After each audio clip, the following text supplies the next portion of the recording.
But first, let's see what TAC Renata from FHIA has for us today.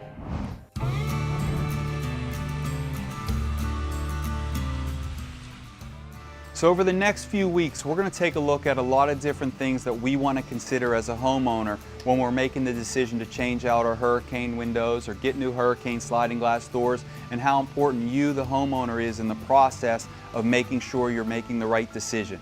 In this particular case, we're looking at a sliding glass door. And of course, we look at the sliding glass door and what was there originally, didn't provide any hurricane protection, wasn't really energy efficient, and for obvious reasons they wanted to change it out.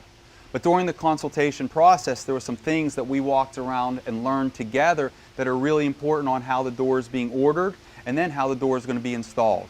In this particular case, you have a very large overhang, which really covers this sliding glass door. So we all know to protect from flying debris or an impact that would hit our glass. But another thing that's not often talked about, which is really a concern, right, when we get hurricane, it's not just the winds or the flying debris, it's the water and the potential for flooding.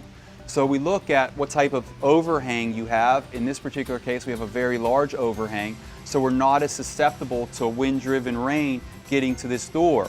So we take that into account because we don't have to account for as much danger, or there's not the same opportunity for water getting to this as there would be if there was no overhang at all or very minimal overhang. We would want to account for that during our ordering process. We would order a frame with a higher rise. We would also do some things from the installation process to account for the potential of more water getting into this area or more water getting into this door. So those are some things that we want to consider, and it's really vital for you, the homeowner or the consumer, to be part of that process, to really educate yourself and ask the right questions to ensure when you make this type of investment that it works for all the dangers associated with a hurricane, not just one.